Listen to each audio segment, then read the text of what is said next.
Essas são as Cataratas do Iguaçu, patrimônio da humanidade, uma das novas 7 maravilhas da natureza. Essa esplêndida sequência de cachoeiras fica na cidade de Foz do Iguaçu, do Brasil, morada de um dentista genuinamente curioso chamado Alexandre Kramer, que decidiu pesquisar as origens da família dele e acabou se deparando com revelações inimagináveis. Ele descobriu informações inéditas sobre a imigração do povo de um pequeno país europeu para as Américas, sobre noivas que se casavam de preto, batalhas envolvendo povos originários, um cemitério secreto, muito sofrimento, perseverança e resiliência. Acompanhe agora essa surpreendente história sobre a saga humana.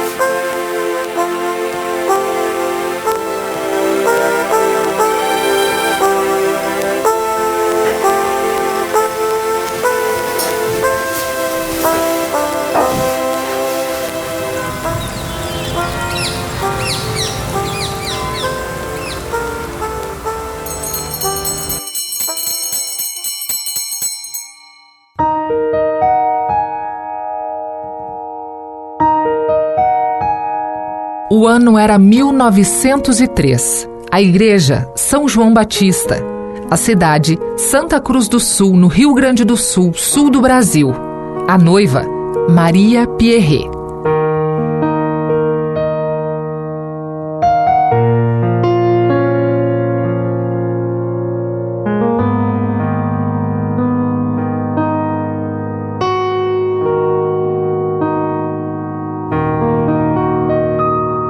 Por que uma noiva se casaria de preto?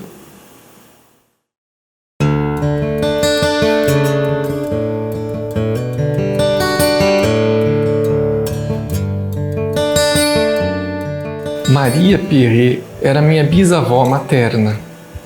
Ela falava muito bem o alemão e o francês, e nós acreditávamos que ela era alemã porque a certidão de casamento dela afirmava isso. E uma parte da família, por ela falar francês, acreditava que ela era da França. A vovó Maria Pierret, ela sempre comentava que tinha vindo da França, que ela era francesa.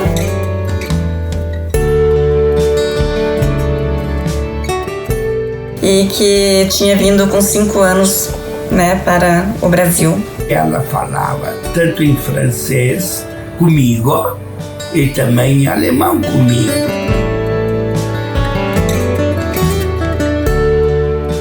Eu era piazinho ainda. Ela contava os números de 1 a 10 ou até mais em francês.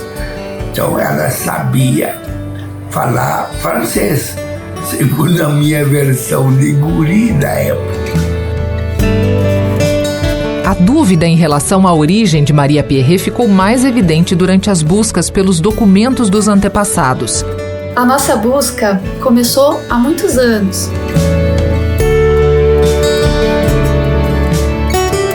Para buscar a cidadania alemã. Conseguimos muitos documentos, infelizmente faltaram alguns, e não conseguimos efetivar esse pedido de cidadania alemã. 13 anos depois, os meus sobrinhos, a Flávia e o Felipe, filhos do Alexandre, começaram a insistir que a gente retomasse essas buscas, porque eles já eram adolescentes, eles tinham muito interesse em morar fora e eles queriam descobrir essa história nossa. A gente retomou a árvore genealógica que já estava construída num site da internet e a partir dali começamos a buscar nos cartórios os documentos. E nesse momento a gente começou a prestar muita atenção na minha bisavó, a Maria Pierret, porque na certidão de casamento dela com o Ricardo consta que ela era nascida na Alemanha. A partir dali a gente se encheu de esperança de novo e fomos atrás dos documentos e procurando a certidão de nascimento dela. Através desse site, a gente descobriu alguns primos distantes e eles nos ajudaram com as pesquisas. Em 2014, eu fui para a Alemanha tentar encontrar alguma pista. A única coisa que eu tinha era uma Bíblia de Marie Pierret, impressa em Trier, e nessa cidade foi onde foi impressa essa Bíblia, então eu tinha certeza que poderia ser próximo onde eu encontraria os seus documentos. Neste momento eu não descobri nada, e somente em 2019, com MeioHeritage, eu encontrei então o Alexandre, que complementou as minhas pesquisas para descobrir finalmente onde enviar alguns e-mails e descobrir certificados de nascimento, certidões de nascimento de Marie Pierret. E para surpresa de todos, ela não era nascida na Alemanha como estava no documento de casamento. Ela não era nascida na França, como ela dizia para todos os netos. Ela era nascida no Grão-Ducado de Luxemburgo. Maria Pierret nasceu na cidade de Mersch, em Luxemburgo. Luxemburgo é um pequeno país situado no coração da Europa, entre a Alemanha, Bélgica e França. Tem em torno de 620 mil habitantes em uma área de 2.586 km². É uma democracia parlamentar, com o Grão-Duque como monarca constitucional. Vossa Alteza Real, Grão-Duque N. É o único grão-ducado existente no mundo.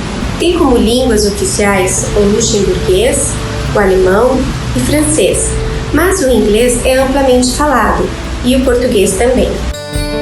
Pude visitar a comuna, que é a cidade de Mersch, e com a ajuda dele consegui todas as pistas que faltavam. A gente descobriu que ela se tornou Maria no Brasil, porque no nascimento dela, ela é Marie Pierret. Ela e os pais, os avós, os bisavós, toda a família dela, tanto o lado materno quanto paterno, todos vieram do Luxemburgo. E também uma outra curiosidade é que a família dela veio de uma região de Luxemburgo próxima à divisa da Alemanha. E a família do Ricardo Schmidt, com quem ela se casou, o meu bisavô, toda a família dele, que veio da Alemanha, veio de uma cidade próxima também da divisa entre a Alemanha e Luxemburgo. A descoberta sobre a origem luxemburguesa surpreendeu até mesmo os descendentes diretos dela. Eu sou filha da Maria Pierret.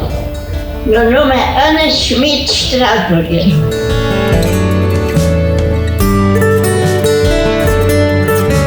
...98 anos. Bem velha já, quase 100. Tu tens alguma referência de que tua família veio de Luxemburgo ou a mãe falou alguma coisa sobre isso? Nunca falou nada? Que eu sei, não.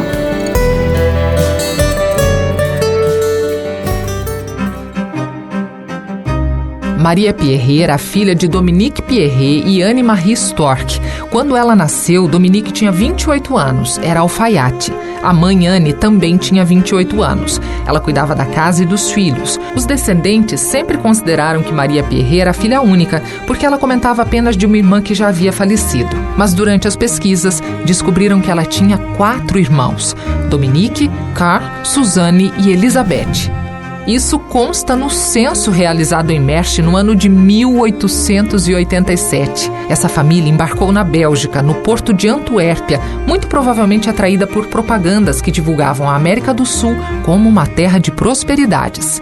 Em 2 de fevereiro de 1889, a Marie Pierret deixou Luxemburgo com 4 anos, junto com mais 4 irmãos e os seus pais, Dominique Pierret e Anne-Marie Storck.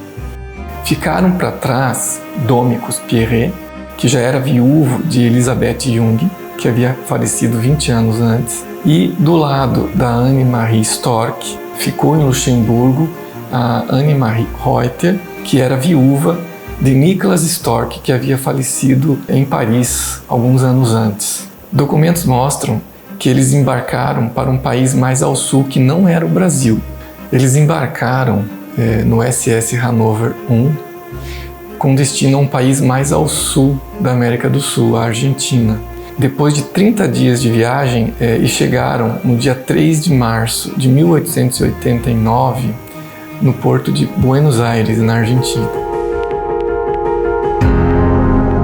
Mas na lista de chegada não constava o nome de uma das crianças. Ela contou a história da vinda deles, né, no navio, e que tinha sido uma viagem muito longa e muito sofrida, e que ela havia perdido a irmã Elisa no navio e tinha sido enterrada no mar. Então ela falava isso com muito sentimento. Lembra que alguém morreu durante a viagem? Sim, a mãe contou. Ele disse que o navio não para enterrar essa pessoa. Essa pessoa tem que ser enterrado. Ela está cheia de no navio.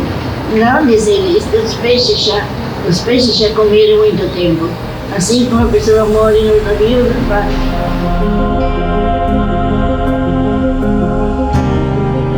Uma carta escrita por outro imigrante luxemburguês que fez o mesmo roteiro em direção a Buenos Aires em outra viagem descreve as condições a bordo. A carta foi publicada num jornal da época.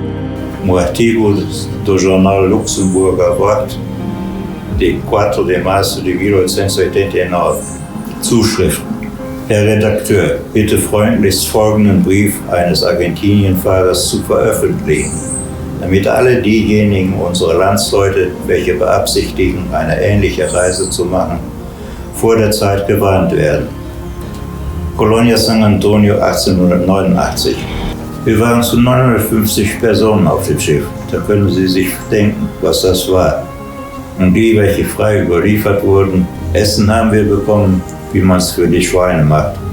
Geschlafen haben wir durcheinander, Geheiratete wie Ledige. Die Betten waren derart, dass man sich nicht aufrichten konnte, auch allzu klein und nur 70 Zentimeter breit. Und dann erst der Strohsack und der Schmutz. In der Tat, das Vieh ist besser gehalten zu Hause, wie wir es waren. Keine Ordnung, keine Lampe ist auf dem Verdeck abends angezündet. Von Polizeistunde keine Rede. Die Insassen können laufen, wie und wohin sie wollen des Nachts. Treppen auf, Treppen ab. Sie können brüllen wie die Löwen, sodass kein Mensch schlafen kann.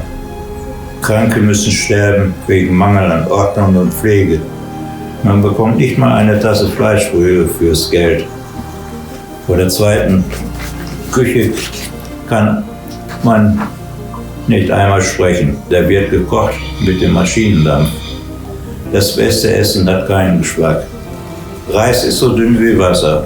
Und in den 35 Tagen wurden uns nicht einmal geschälte Kartoffeln serviert.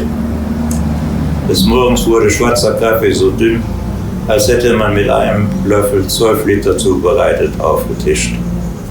Weißes Brot bekamen wir wohl, aber es war nur halb gebacken, damit die Leute dessen nicht so viel essen sollen. Von der herrschenden Dieberei kann man nicht einmal Rede führen. Die Stadt Buenos Aires ist größer als Paris, hat aber nicht so viele Einwohner. Und ungefähr 700 Tramways laufen Tag und Nacht. Wir waren 2 Tage in der Stadt, ehe wir zur Kolonie reisten. Zu unserer Eisenbahnreise vom 3. Januar um 3 Uhr nachmittags an brauchten wir 16 Stunden. Und in diesen 16 Stunden haben wir wohl 100 Meilen zurückgelegt. Während dieser Zeit haben wir ungefähr jede Viertelstunde ein Strohhäuschen gesehen, sonst nur Pferde, Kühe, Ochsen mit ihren Jungen. Diese beziffern sich wohl auf mehr als 100.000 Stück. Wir sind nun hier in einer schönen Gegend. Alles ist eben, kein Berg ist zu sehen. Auch der Bodengrund sieht sich äußerst kulturfähig an. Denn die obere Schicht besteht wohl ungefähr aus 1 Meter tiefen schwarzen Boden. In der Nähe unserer Kolonie ist eine neue Stadt angelegt, Juarez genannt. Gerhard Ott é uma das poucas pessoas capazes de compreender e traduzir os documentos da época. Ele é especialista em alemão gótico, um jeito de escrever muito próprio dos documentos antigos em alemão. Naquela época o alemão era alemão, hoje não é mais. Entrou muito estrangeirismo, né? Lutero, com a tradução da Bíblia, que ele unificou a língua, que formou o tal do alemão padrão. Eu gosto de fazer justamente essas traduções antigas, porque a gente fica pesquisando e descobre novidades, né? Era difícil naquela época. Eles viviam com muito menos do que nós hoje, né? E também eram felizes, né?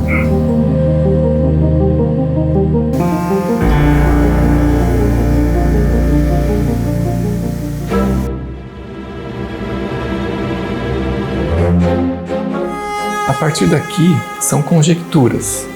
Nós acreditamos que a família Perret foi influenciada pelo projeto de migração dos luxemburgueses desenhado pela Igreja Católica na figura de um padre redentorista chamado Didier.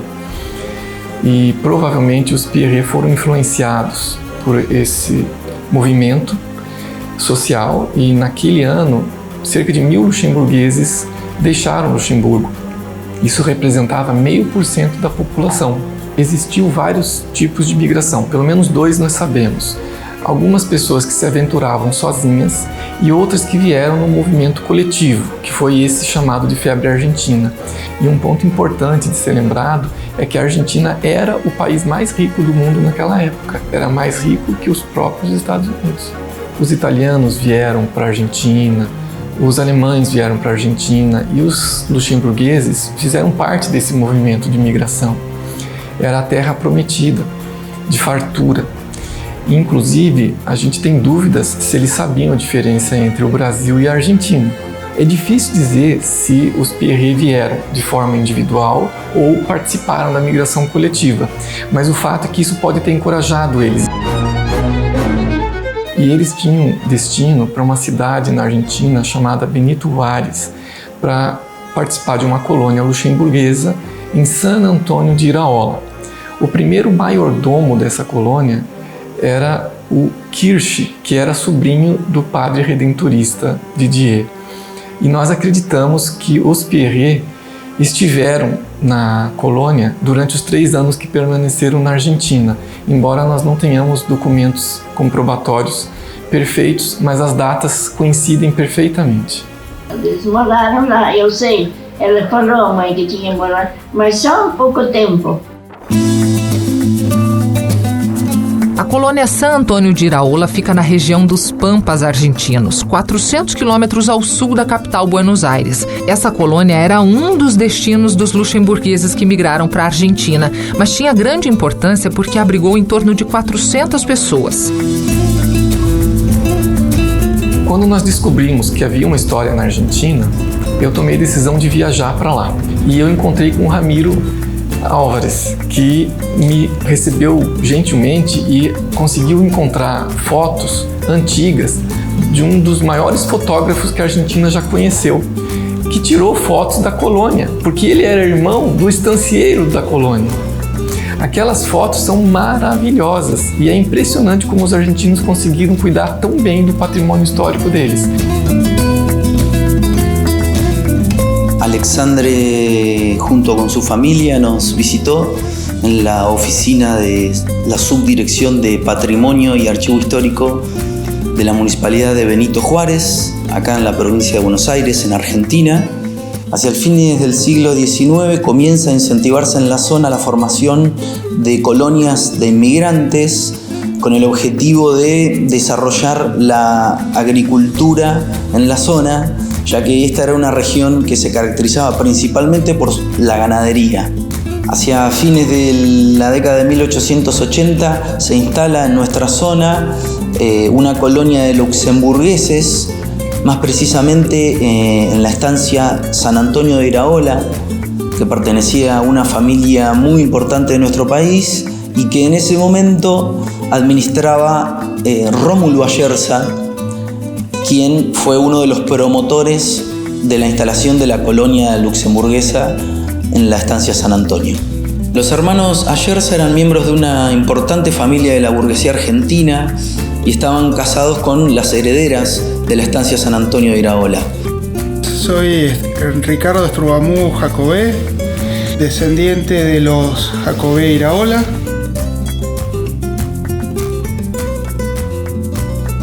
Propietario todavía de una parte de la estancia, de los alrededores de la casa principal, probablemente parte de la colonia luxemburguesa o en sus alrededores inmediatos. Bueno, nos convoca Alexandre, que ha hecho una investigación fabulosa sobre los orígenes de su familia y de esta inmigración. Francisco Ayerza, que era marido, no era propietario, era marido de Josefina Jacobé Iraola, una de las herederas de San Antonio de Iraola. Había 3 herederos más, entre ellos mi bisabuelo. Francisco Ayerza era abogado, pero se lo recuerda mejor por sus trabajos en fotografía. Y Rómulo Ayerza estaba casado con María Jacobé Iraola, heredera directa de la estancia San Antonio de Iraola, y en ese momento era el encargado de administrar la estancia.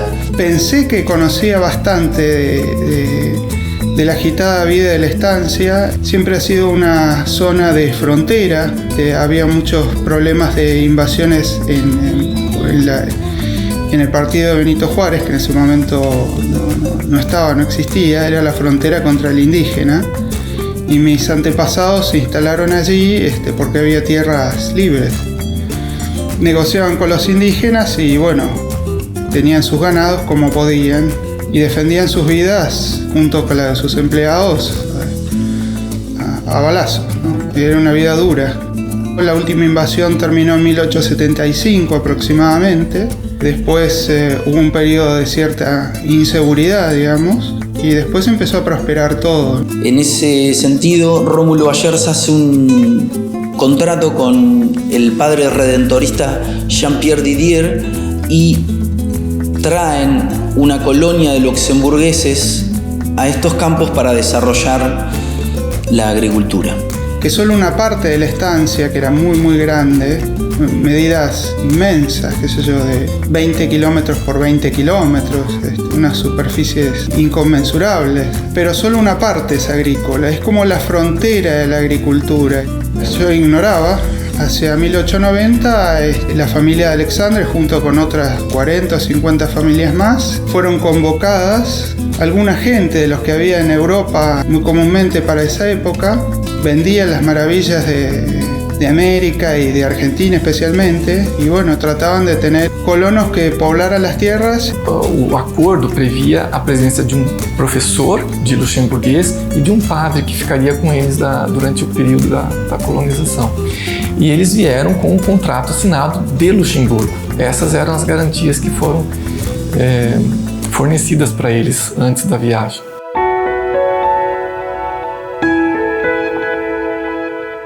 O problema que vai acontecer mais tarde, e é sabido, é que eles talvez tenham sido ingênuos de acreditar em premissas talvez muito otimistas, porque faltou talvez planejar ali as dificuldades que eles teriam com o clima, com a adaptação numa terra que não conheciam a língua, e enfim, a economia da Argentina e a própria economia global, que começou a afetar também as situações mais locais dentro da Argentina. Nós sabemos que a colônia não prosperou.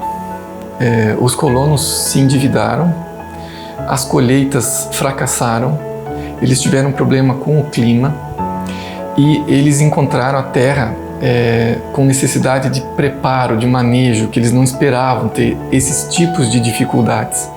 Nós sabemos disso porque eles registraram um protesto no jornal local. Gracias a una carta que envían los colonos luxemburgueses al periódico El Fénix de nuestra ciudad en octubre de 1890, pudimos conocer algunas cláusulas del contrato.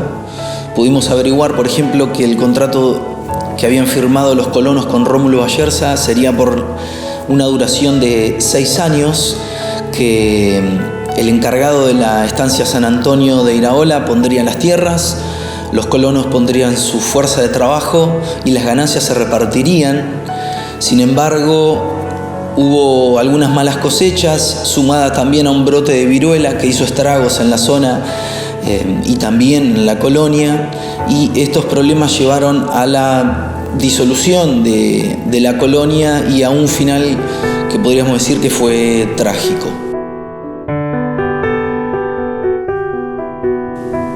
Juárez, octubre 10 de 1890. Hace poco más de un año, el Fénix, inspirado por ideas de justicia y con el objeto de poner en evidencia ciertas cláusulas de un contrato que existía entre los infrascriptos y el señor Ayerza, ha publicado la traducción fiel de dicho contrato, cuyo original es en idioma alemán, y se ha servido a acompañarlo de comentarios que en aquel tiempo, por ser recién llegados a esta hospitalaria tierra y aún ilusionados por las aparentes ventajas y libertades que ostentaba el aludido contrato, consideramos algo exageradas y hasta importunas las observaciones que se hacían al respecto. Hoy, señor director, el refrán inglés "Time proves everything", o sea, el tiempo prueba todo, ha venido con los hechos producidos desde entonces a probarnos no solamente el acierto de dichos comentarios, sino poner en evidencia la buena fe y el móvil elevado del que los hacía. Entre los muchos compromisos del contrato figuraba la obligación de darnos animales adiestrados para el trabajo, y en lugar de ellos se nos han entregado animales chúcaros que han llegado hasta a estropear algunos de los nuestros. Más tarde nos apercibimos de que la mayor parte de la tierra que, según compromisos estipulados en el contrato, debía ser apta para el trabajo, o eran terrenos bajos o trabajados desde varios años por otros agricultores que nos habían precedido, y por lo tanto inadecuada para prestarse al cultivo durante otros 6 años, como se pretendía. Nuestra cosecha, en su mayor parte destruida, y nuestros recursos propios agotados, nos veíamos en el caso de volver a principiar, tropezando con la dificultad inesperada de ver que el administrador, menospreciando los deberes de justicia, se apoderó del poco trigo que nos sobraba. En una palabra, se nos ponía en el caso de perder el fruto de nuestro trabajo no sembrando la tierra ya preparada, o bien de encontrarnos sitiados por el hambre. Y nos vemos en el caso de apelar al fallo de la opinión pública para escarmiento de los que, menospreciando el derecho de cualquier ciudadano a la libertad, tratan de esclavizar al trabajador por medios inadmisibles y hasta contrarios a las leyes liberales que rigen en la República Argentina. ¿Cómo calificar este proceder? Lo dejamos al criterio de cada uno. Solo queremos hacer constar los hechos. Y se nos amenaza con el hambre. Los colonos de San Antonio.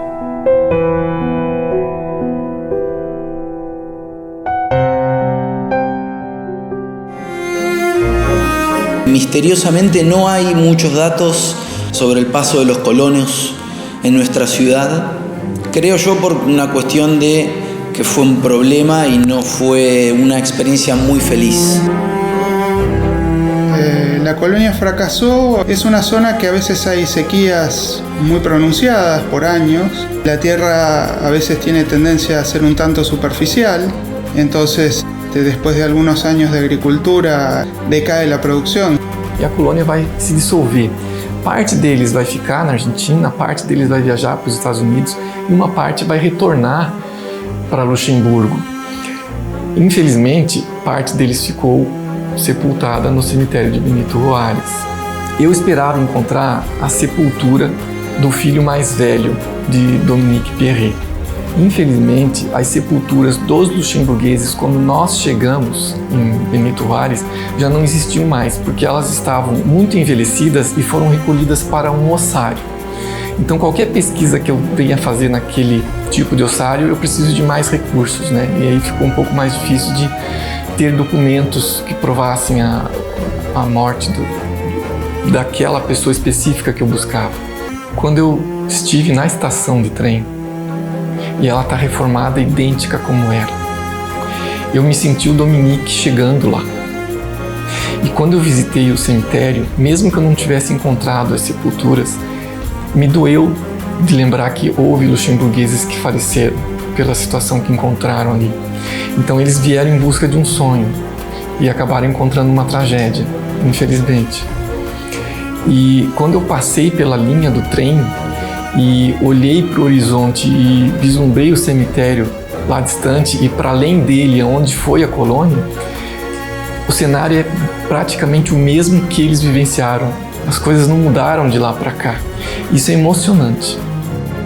Hubo muchos muertos en la colonia luxemburguesa, una historia que nos une ahora con Alexandre, y espero verlo y abrazarlo y ir al lugar donde probablemente había un cementerio en la estancia, donde están enterrados los 130 soldados de un combate que hubo ahí, con su comandante, su capitán, todo.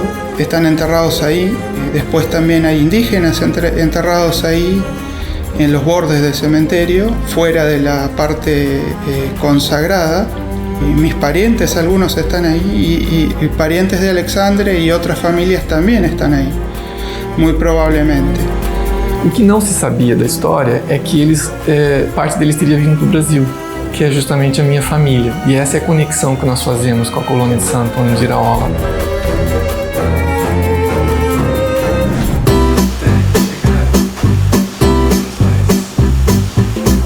Nós não temos registro da entrada dos Pierret no Brasil, mas nós sabemos, através da certidão de batismo que foi feita no Brasil do filho mais novo dos Pierret, que é o Jacob Pierret, que ele é nascido na Argentina, com data de 24 de janeiro de 1892. Eu sou bisneta do Jacob Pierret e sabia muito pouco a respeito dele.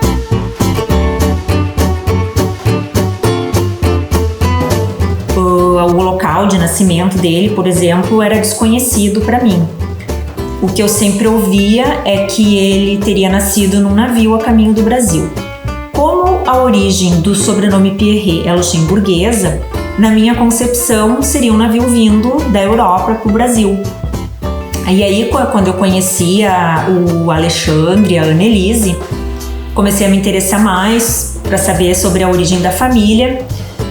Fui conversar, procurar informações com o meu tio, o do Pierret, e ele me disse que o Jacó nasceu num navio vindo da Argentina para o Brasil. Então fui em busca de registros e não encontrei certidão de nascimento do Jacó. Se ele não nasceu no Brasil, então não encontraria, né? Mas eu encontrei a certidão de batismo dele. O batizado foi no interior de Santa Cruz do Sul, aqui no Rio Grande do Sul. E nessa certidão de batismo consta que ele nasceu na Argentina. E baseado nesse documento, nós podemos afirmar que os Pierret estiveram na Argentina entre 1889 e 1892, que são os anos exatos da existência da colônia luxemburguesa de San Antônio de Iraola, próximo a Benito Juárez, na Argentina.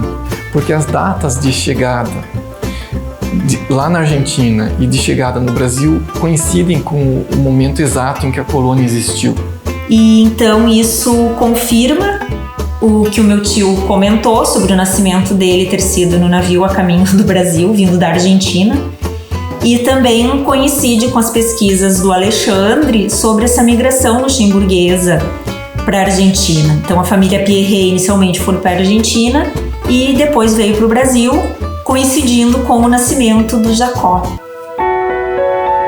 A igreja em que Jacó Pierret foi batizado em Santa Cruz do Sul, já no Rio Grande do Sul, no Brasil, chamava-se Igreja São João Batista. É a mesma igreja onde a irmã de Jacó, Maria Pierret, se casou usando um vestido de noiva preto aos 18 anos. Já tinha se passado pelo menos uma década desde a chegada dos Pierret à América do Sul. A foto que mostra a Marie Pierret e o Ricardo Schmidt, essa eu consegui num determinado dia aqui em Santa Cruz. Eu fui no cartório de registro civil em busca de uma certidão, e lá uma das moças que me atendeu viu que eu era Schmidt e disse assim: talvez nós sejamos parentes. Ela me falou de uma tia que mora aqui na região sul de Santa Cruz, que tinha muitas fotos antigas. E um dia eu contatei essa pessoa, fui na casa dela, fiz cópias de todas as fotos, como eu sempre faço. Eu faço cópias das fotos e guardo esse material, mesmo que eu não saiba exatamente quem são as pessoas. Muitas delas eu não sei, né? Eu acabo descobrindo depois. Quando nós recebemos a fotografia do casamento da Maria com o Ricardo, nós ficamos muito, muito surpresos e também um pouco chocados, porque a gente não sabia que ela tinha casado de vestido preto. Nós não conhecíamos essa história e nem sabíamos se era uma tradição ou se era algum motivo ocasional. Então a gente, a partir dali, começou a buscar os motivos disso tudo. Eu sei que parece chocante para o público de hoje que um vestido de noiva não seja branco. Mas por muito tempo, um vestido de noiva nem sempre foi branco. A gente precisa entender que por muitos séculos, até o século XIX, ou seja, no século XVIII, no século XVII, no XVI, lá para a Idade Média, o seu vestido de noiva era o seu melhor vestido. As populações de mais alta renda poderiam fazer um vestido específico para aquele dia especial. É o caso de rainhas que fazem isso, princesas que fazem isso. Mas, de maneira geral, a população, de mais baixa renda casa com o seu melhor vestido. E muitas das vezes o seu melhor vestido não é branco. Então as pessoas se casavam de azul, as pessoas se casavam de verde, as pessoas se casavam de rosa, E uma das coisas que também é comum na Europa, em locais de clima mais frio, quando você está no outono e no inverno, em alguns lugares, por exemplo, como Luxemburgo, que é um lugar mais frio, o outono e o inverno duram muitos meses. Então, nesses períodos, você escolhe tecidos mais escuros para ter as suas roupas, um marrom mais escuro, um cinza mais escuro, um preto. Então, se por acaso essa pessoa está se casando no outono ou no inverno, é natural que o seu melhor vestido dessa estação seja um vestido mais escuro. É importante salientar que para muitas famílias de imigrantes, o casamento tinha uma visão bastante utilitária. Por isso se vê a noiva de véu branco e de vestido preto. Porque esse véu branco, como todas as noivas, por uma questão de atestar a pureza e a castidade desta noiva. A primeira pessoa que, digamos assim, massificou o vestido branco como vestido de casamento foi a Rainha Vitória. Ela se casou em 1840. Ela escolheu um vestido branco para se casar. Quando esta mulher tão importante se casa de branco, vai se massificando o branco. E aí vocês podem se perguntar, então por que uma pessoa que se casou em 1903, já que a Rainha Vitória massificou essa história do branco lá em 1840, por que ainda existiriam pessoas se casando de roupas mais escuras?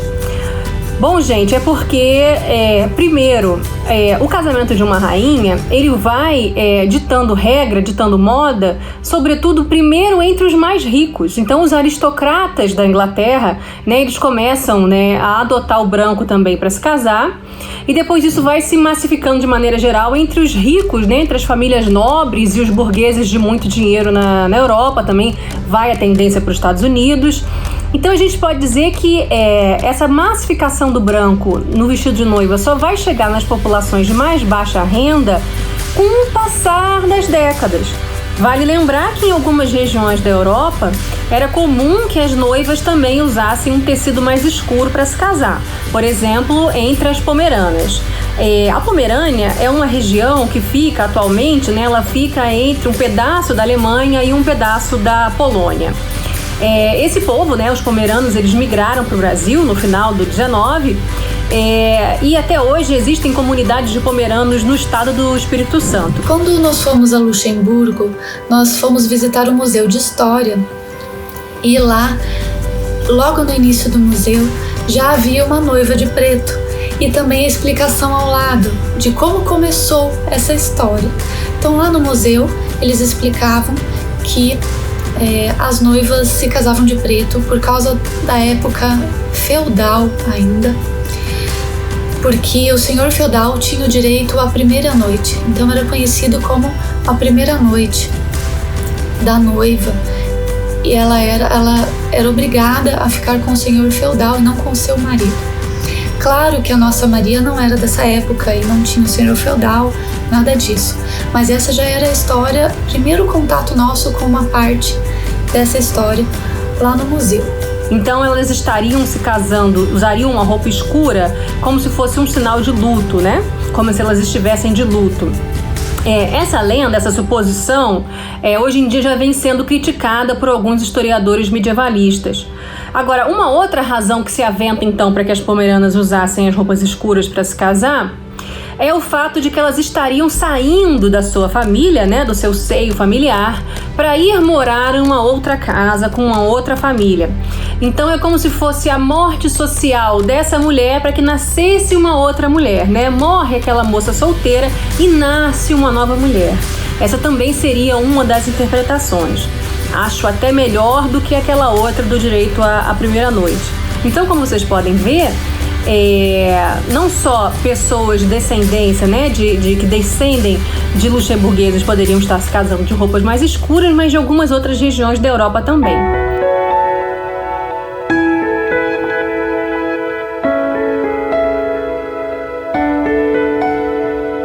A gente compreendeu que a Maria não tinha nenhum motivo triste. Ela se casou de preto porque era a tradição deles. E o véu branco é o que significava a pureza da noiva. E o vestido preto era tão somente o costume, porque nessa época não se fazia um vestido especialmente para o casamento. Então elas usavam o melhor vestido que elas tinham. E normalmente eram vestidos escuros, porque já vinha da Europa essa dificuldade com o clima muito frio e a dificuldade em lavar e secar as roupas. Então eles usavam roupas mais escuras para poder usar mais vezes e também para poder passar para outras gerações. Tu sabe por que casavam de vestido preto? Era moda. Era moda? Era moda. Acertou, dona. Então a gente descobriu que ela não tinha nenhum motivo triste. Pelo contrário, ela se casou, eles se escolheram, não foi um casamento obrigatório. Quando eu coloquei o vestido pela primeira vez, o que eu senti foi muita emoção. Muita emoção. Eu não tinha nem imaginado como eu me sentiria. Então quando eu me vi no espelho, eu me senti no lugar dela. E eu senti uma alegria imensa, e eu acredito mesmo que foi isso que ela sentiu.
minha avó, ela era uma pessoa muito fina, ela era muito requintada, ela se vestia muito bem, usava vestidos pretos, né, muito bonitos, inclusive.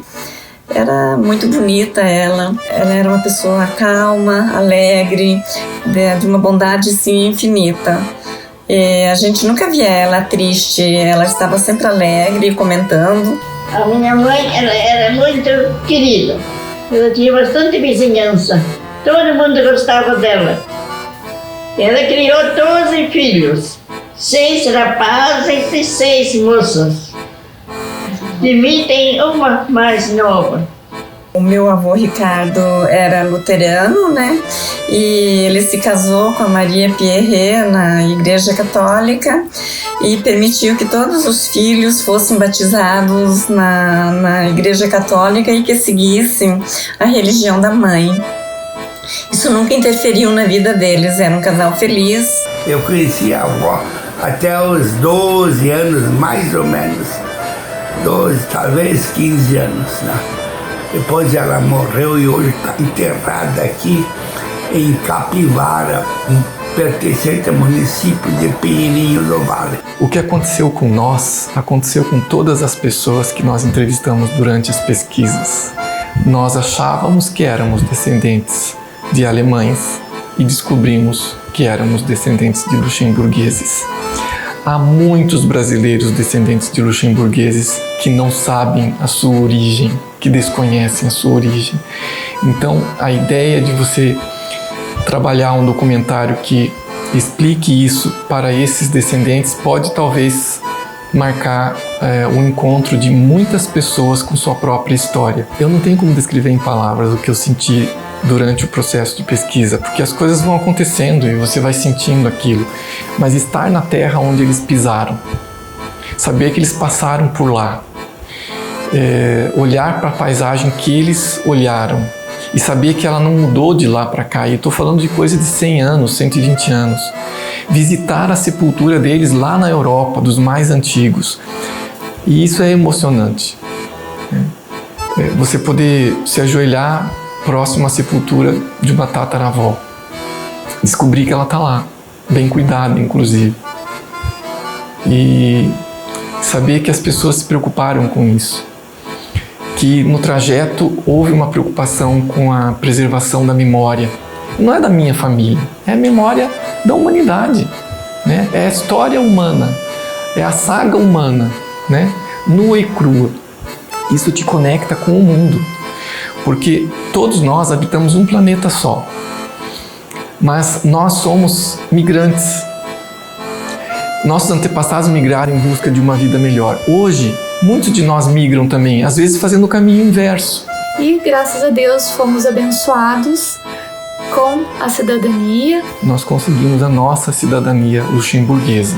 Com a possibilidade de reconhecimento da cidadania, os descendentes dos imigrantes que chegaram ao Brasil em busca de uma vida melhor estão fazendo o caminho contrário, ou valorizando aqui mesmo o legado deixado por esses imigrantes, cultivando a história, as tradições e perpetuando aos jovens. Os meus filhos vai ser importante mais para eles do que para mim, porque abre portas para que eles possam estudar ou até trabalhar, se esse for o destino deles e a escolha deles. E não só isso, nós fomos abençoados com as descobertas de toda essa história dela, do Ricardo e de tantos outros. A gente descobriu as fotos antigas através desses primos distantes. O Luciano e a Magda nos ajudaram. A gente conheceu tanta gente de primos e parentes que só se encontraram em busca por causa das buscas que nós fizemos. E a gente acabou mudando a vida para melhor de muita gente que nós não imaginávamos nem que isso aconteceria. E a gente descobriu a Noiva de Preto e todas as outras histórias que vieram a partir daí. Inclusive a passagem pela Argentina. Então tudo foi muita surpresa e tudo é muito gratificante hoje da gente ter esse conhecimento, e agradeço muito, que eu tenho certeza que eles estão nos abençoando em toda essa busca e em toda essa descoberta nas nossas vidas. Eu acho que todos nós, como seres humanos, deveríamos buscar conhecer nossas origens. Porque o ser humano que habita esse planeta, ele é muito vinculado não só ao território onde ele habita, mas aos seus antepassados. E isso eu acho que me deu mais chão de conhecer de onde vim. Eu entendi nessa busca por que a minha família, por exemplo, é católica. Porque eles são descendentes de um país que era católico. Vieram por um projeto da Igreja Católica. Colonizaram a América do Sul num ideal católico. Mas não é só pela religião. Se você não acredita em religião, tudo bem, mas você é parte do que veio antes de você, de quem veio antes de você. Você tem em você o teu comportamento, não é só a aparência. Uma curiosidade é que muitos dos meus antepassados que eu sequer conhecia eram odontólogos de alguma formação. E isso me fez pensar também até que ponto as escolhas que eu fiz no meu mundo de hoje, sem conhecê-los, foram de alguma forma influenciadas por esse passado desconhecido. Então, desnudar esse passado é uma experiência que eu recomendo para qualquer um que esteja assistindo a gente nesse momento. Vai fazer bem para vocês, porque fez bem para mim.